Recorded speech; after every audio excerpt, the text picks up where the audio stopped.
Olá, irmãos. Vamos começar nosso tempo de reflexão aqui de quarta-feira. Vamos então orar ao Senhor para começar o nosso louvor aqui. Senhor, muito obrigado por esse dia, muito obrigado pelo alimento que o Senhor nos forneceu, muito obrigado pela vida de todos que estão aqui fazendo esse louvor e este culto acontecer. Muito obrigado por todos que estão aí do outro lado, podendo te cultuar e te louvar mesmo distante, Senhor. Muito obrigado por isso. Que o Senhor possa proteger todos, que o Senhor possa dar saúde, que o Senhor possa estar ali atendendo as necessidades dos nossos irmãos, dos nossos amigos, e muito obrigado porque o Senhor já tem feito isso. E queria te pedir mais uma vez para que perdoe os nossos pecados, pois a gente sabe que nosso coração é inclinado para o pecado e desde já pedimos perdão, Senhor. E te pedimos misericórdia e graça para que a gente consiga, mesmo aqui na terra, que a gente consiga manter o pensamento fixo no Senhor. E em nome de Jesus, que eu agradeço. Amém. Vamos começar.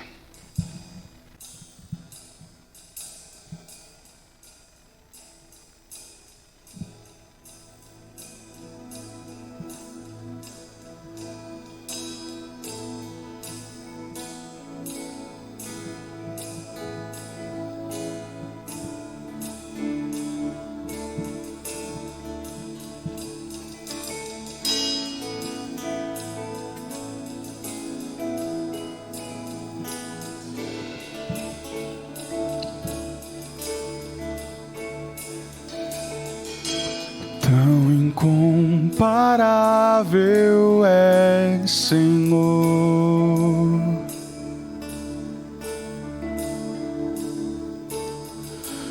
e tão insondável teu amor.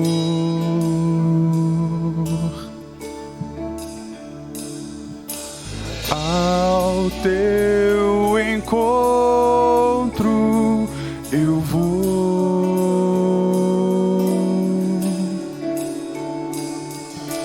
pra te entregar meu louvor.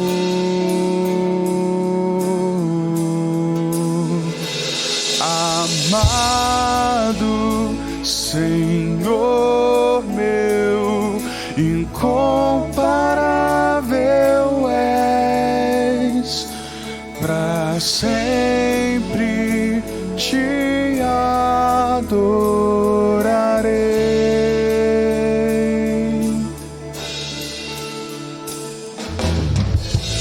A minha alma engrandece a ti,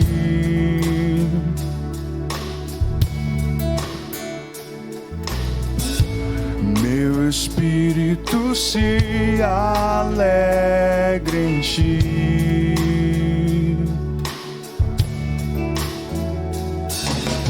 Ao teu encontro eu vou,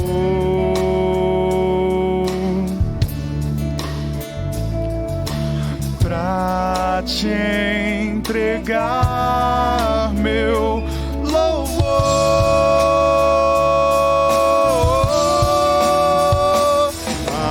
Amado Senhor meu, incomparável és, pra sempre te adorarei.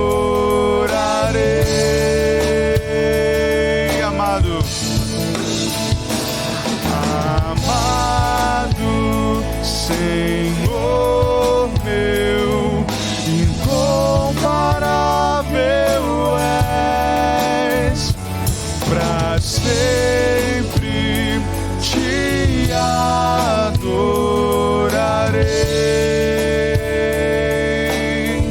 Ao teu encontro, ao teu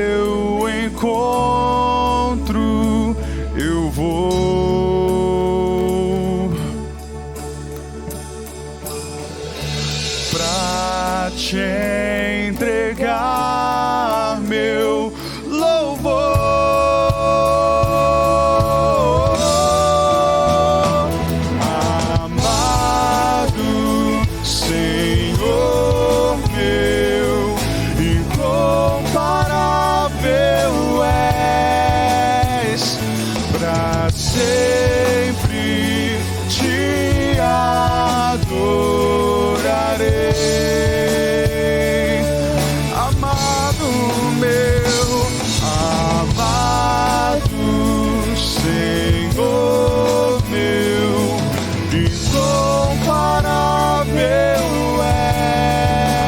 és, pra sempre te adorarei,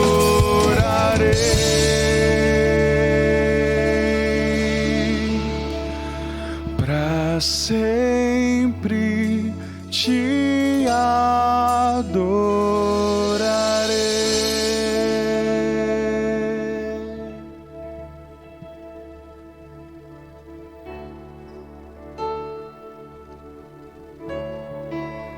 Amém.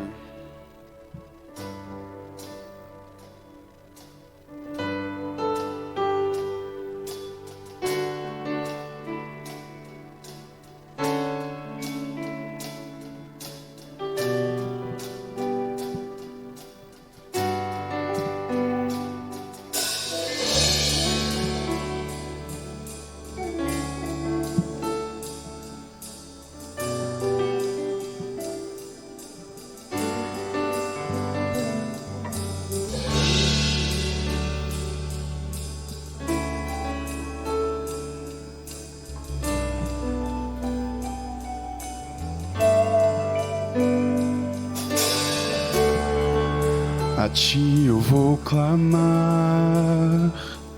pois tudo vem de ti e tudo está em ti. Por ti vou caminhar, tu és a direção, o sol a me guiar. Tudo pode passar, teu amor jamais me deixará. Sempre há de existir nova manhã preparado pra mim.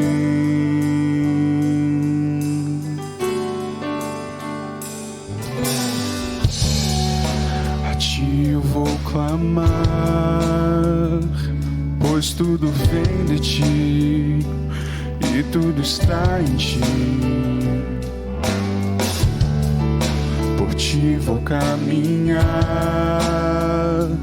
tu és a direção, o sol a me guiar.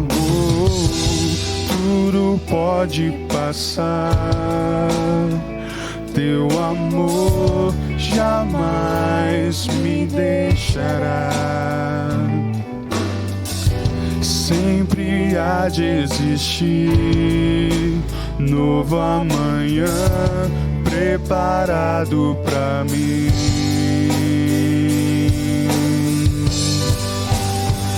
Eu me rendo aos teus pés, és tudo que eu preciso pra viver. Eu me lanço aos teus braços, onde encontro o meu refúgio.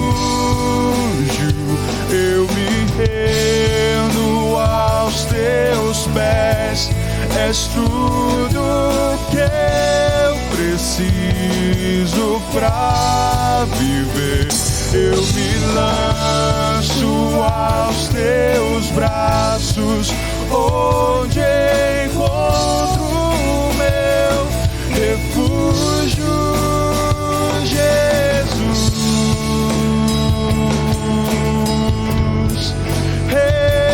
Eis-me aqui, Jesus,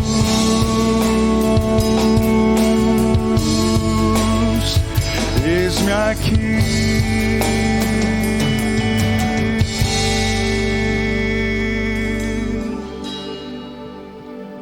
Amém. Olá, queridos irmãos, boa noite, a graça e a paz do Senhor Jesus Cristo.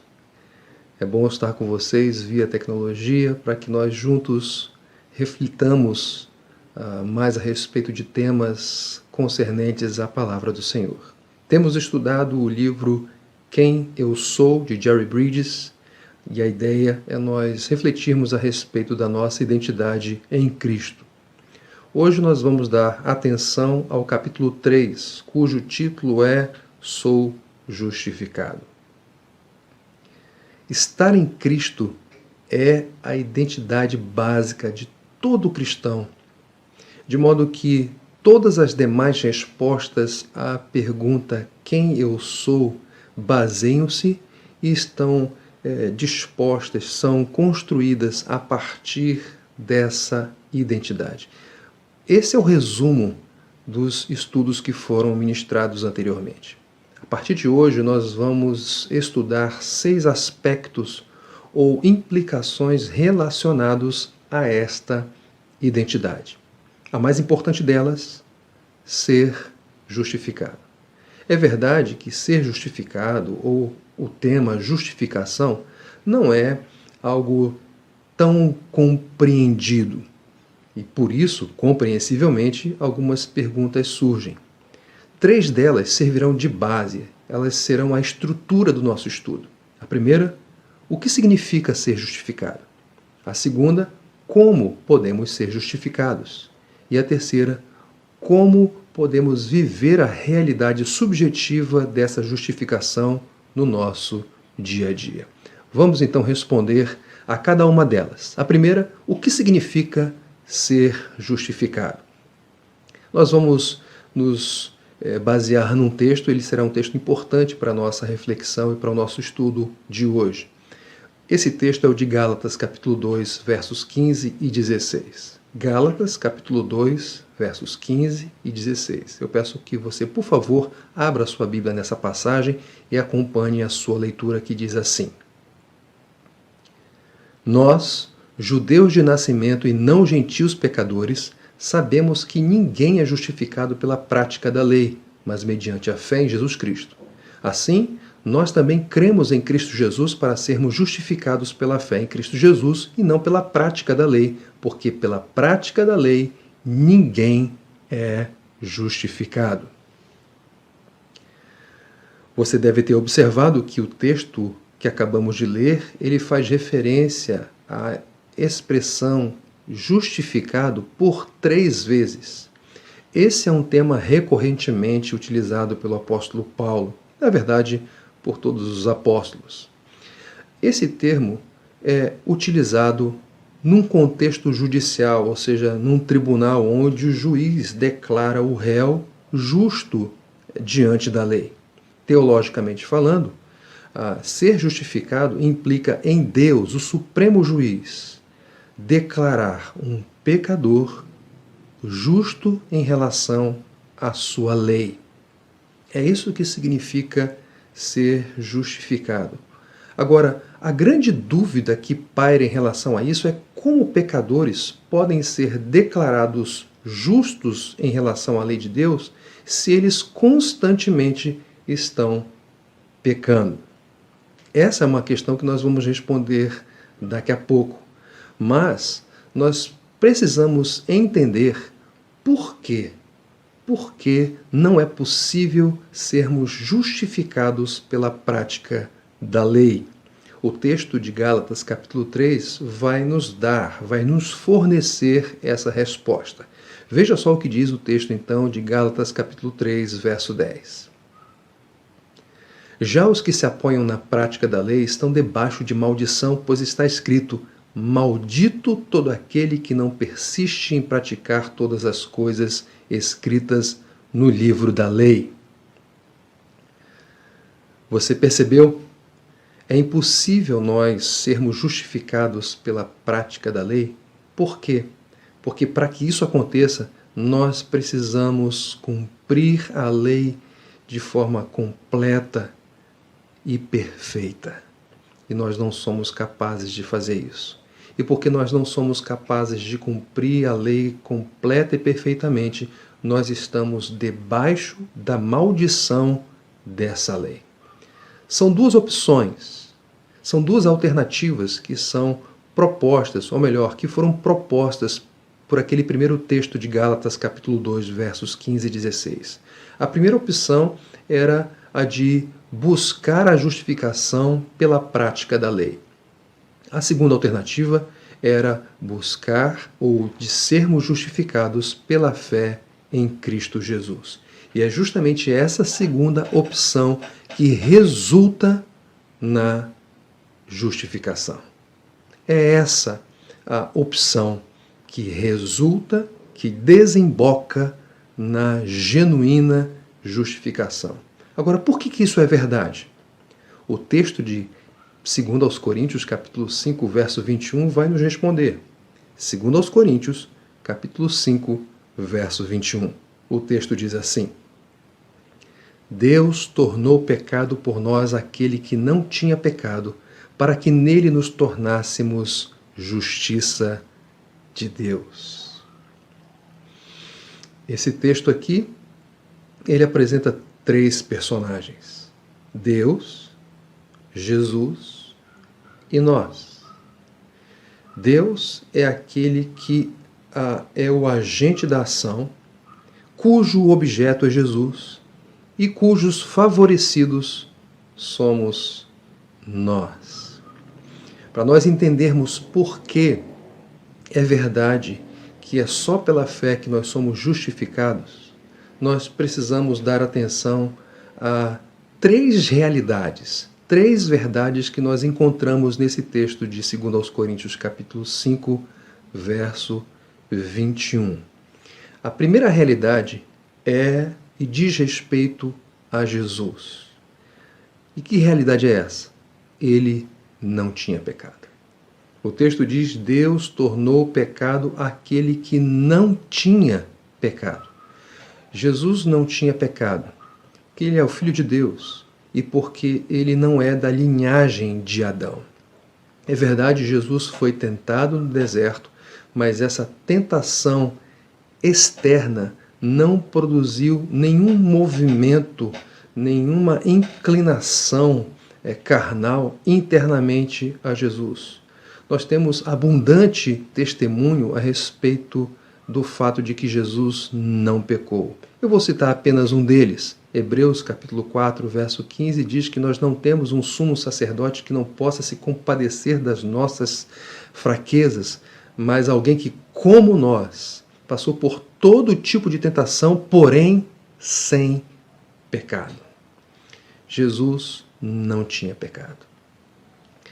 Há uma segunda realidade que o texto de 2 Coríntios capítulo 5, verso 21 nos apresenta, que é o fato de Deus ter tornado Jesus pecado. Isso não significa que o Senhor transformou Jesus em pecado, porque o Senhor Jesus é o mesmo ontem, hoje e para sempre. O Senhor Jesus, por ser Deus, ele compartilha desse atributo do Pai, a sua imutabilidade. Então, quando o texto diz que Deus o tornou pecado, isso não significa que o Senhor transformou Jesus em pecado.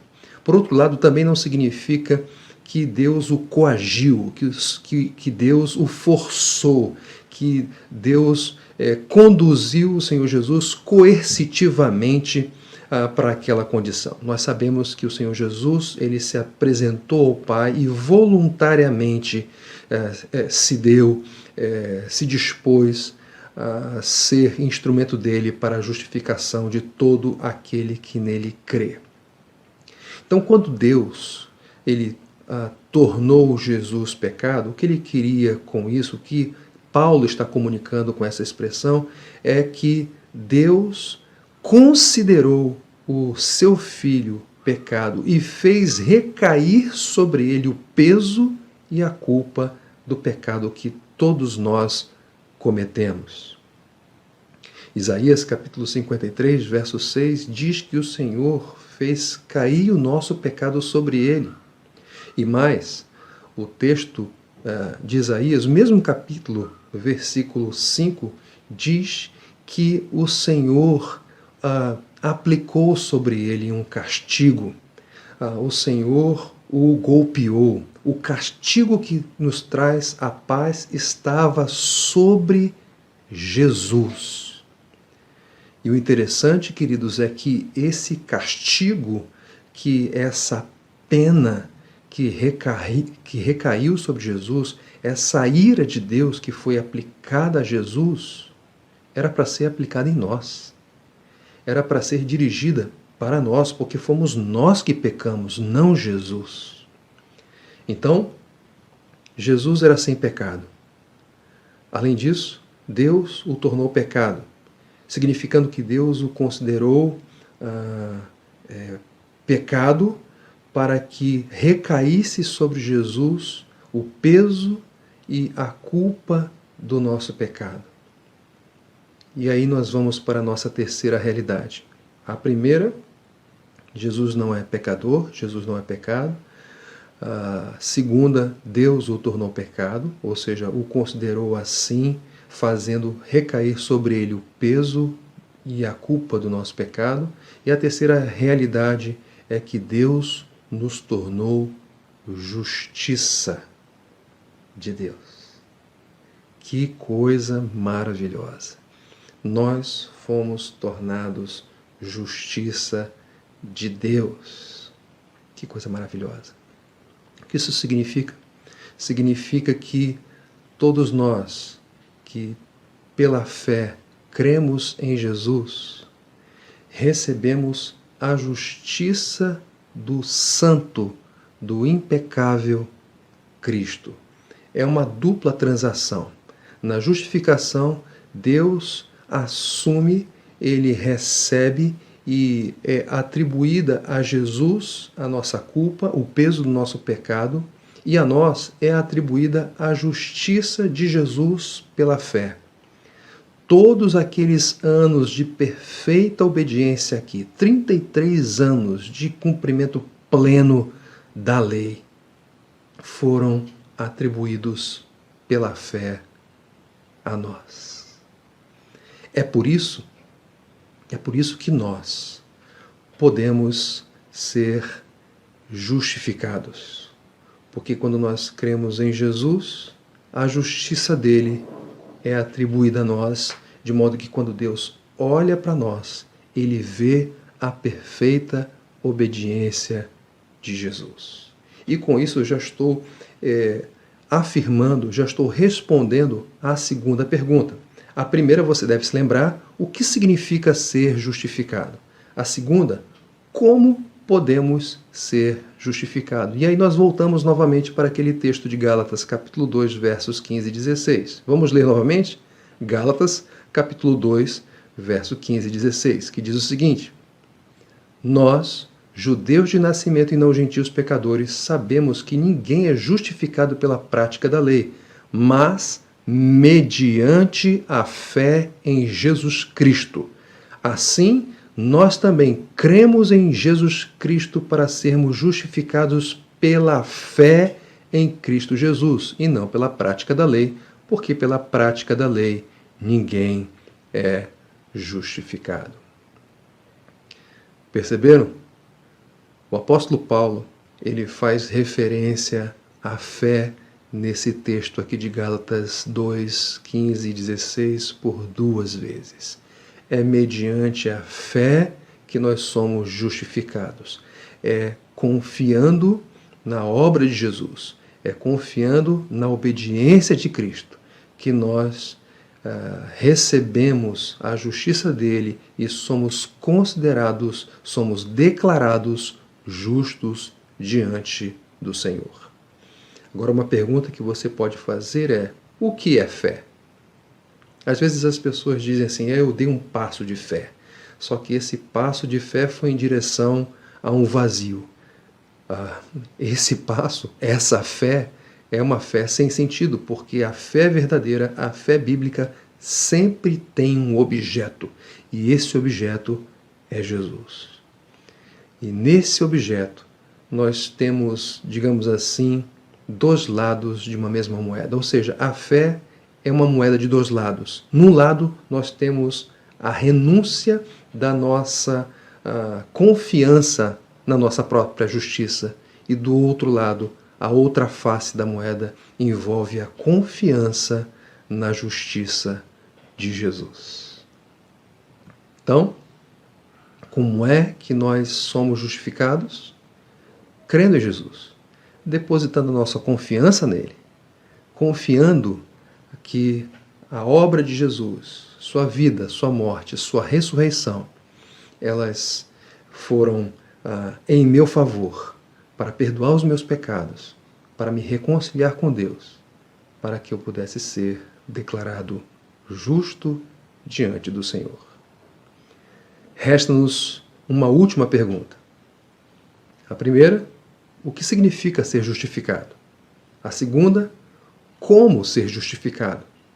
E a terceira, como viver a realidade subjetiva da justificação no nosso dia a dia? No livro a pergunta não está assim, eu só estou tratando-a, eu a reformulei de uma maneira que ela fique um pouco mais clara para nós aqui. Então, como nós podemos viver a realidade subjetiva da nossa justificação? Gálatas, capítulo 2, verso 20, diz assim: fui crucificado com Cristo. Assim, não sou eu quem vive, mas Cristo vive em mim. E a vida que agora vivo no corpo, vivo-a pela fé no Filho de Deus que me amou e se entregou por mim. Perceba que o apóstolo Paulo diz: e a vida que agora vivo na carne. Esse texto ele está dentro do contexto em que Paulo fala sobre justificação. Justificação é uma realidade vivida pontualmente no passado. Eu não sei quando é que foi a sua conversão, se foi há 5 anos atrás, se foi há 1 ano atrás, se foi ontem. Mas independentemente de quando foi, ela aconteceu nesse passado, ontem, há 5 anos atrás ou mais. Mas Paulo trata da justificação nesse contexto aqui, especialmente no texto de Gálatas capítulo 2, verso 20, como sendo algo presente. E isso faz todo sentido, por quê? Porque embora a justificação tenha sido uma realidade experimentada no passado, naquele momento em que nós cremos em Jesus, os efeitos dessa justificação são vividos no presente. Nós passamos a viver constantemente debaixo dessa realidade em que Deus nos vê, Deus nos considera justos diante dele, e a nossa vida diária, a nossa vida presente e futura são dirigidas, tem como base essa realidade de que somos justificados. É verdade que por vezes nós temos uma certa dificuldade de aplicarmos isso na nossa vida. Nós temos aqueles nossos dias bons, aqueles dias em que estamos bombando na fé, aqueles dias em que somos bastante obedientes, né? Mas por outro lado temos aqueles outros dias não tão bons, aqueles dias ruins, em que a nossa obediência não está tão em alta.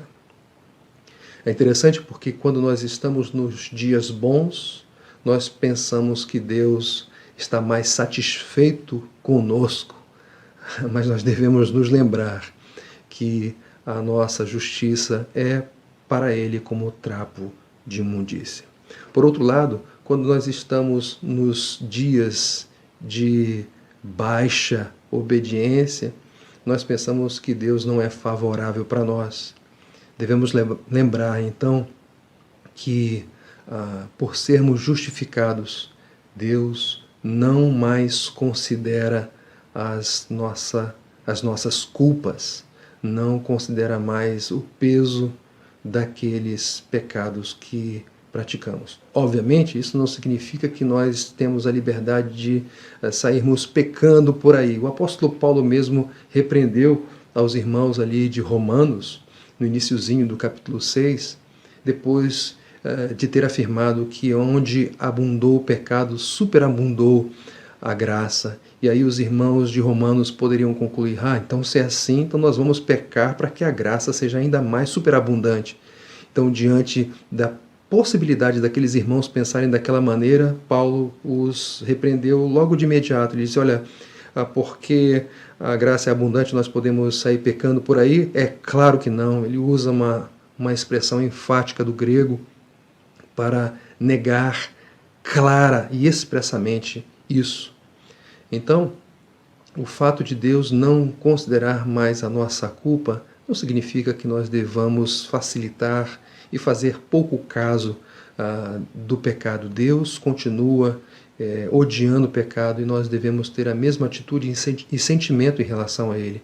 Mas se pecarmos, como diz ali 1 João capítulo 1, verso 9, Ele é fiel e justo para nos perdoar os pecados e nos purificar de toda injustiça. O fato é que para que nós vivamos a realidade diária da justificação, nós precisamos pregar o Evangelho constantemente para o nosso coração. Precisamos fazer isso diariamente, porque ao pregarmos o Evangelho para o nosso coração, todos os dias nós vamos nos lembrar daquilo que Deus fez em Cristo Jesus. Deus tornou para nós pecado aquele que não tinha pecado, para nos tornar justiça de Deus.